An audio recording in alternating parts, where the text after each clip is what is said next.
आउज़ुबिल्लाहि मिनश्शैतानिर्रजीम बिस्मिल्लाहिर्रहमानिर्रहीम। अस्सलामु अलैकुम दोस्तों, ये हैंड प्रिंट हिटलर का है।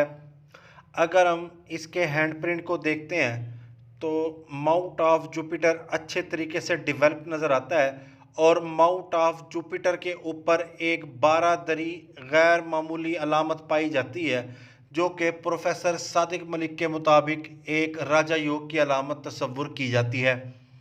इसके साथ ही हिटलर का माउंट ऑफ सैटर्न भी अच्छे तरीके से पुरगोश्त है, माउंट ऑफ अपोलो भी, माउंट ऑफ मरकरी भी और माउंट ऑफ वीनस भी और माउंट ऑफ मून भी। ये तमाम के तमाम उभार अच्छे तरीके से पुरगोश्त हैं, जो कि राजा योग की अलामत बताते हैं।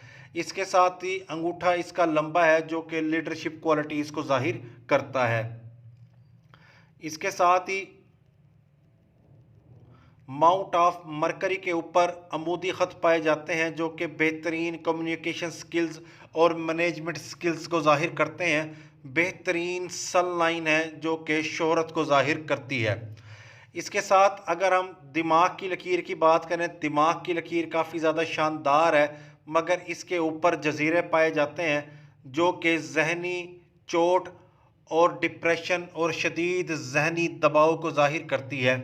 अगर हम ज़िंदगी की लकीर की बात करें तो ज़िंदगी की लकीर मुसलसल फूली हुई है और इसके दरमियान से थोड़ा सा बाद, यानी कि आखिर से पहले यहाँ पर एक क्रॉस पाया जाता है, जो कि दर्दनाक मौत को जाहिर करता है।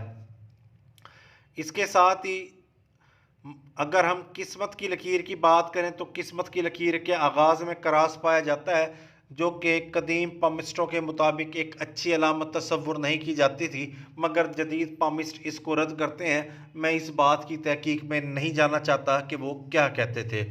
और अगर हम किस्मत की लकीर के आखिर में देखें तो यहाँ पर भी क्रॉस पाया जाता है, तो ये एक दर्दनाक अलामत को तस्वुर किया जाता है और ये ख़ुदकुशी को ज़ाहिर करता है। अडोल्फ हिटलर ने ख़ुदकुशी की, किस्मत की लकीर के आखिर में क्रॉस, दिमाग की लकीर इसकी जजीरेदार, जो कि इसकी ज़िंदगी की मुश्किलात और दर्दनाक मौत को ज़ाहिर करती है।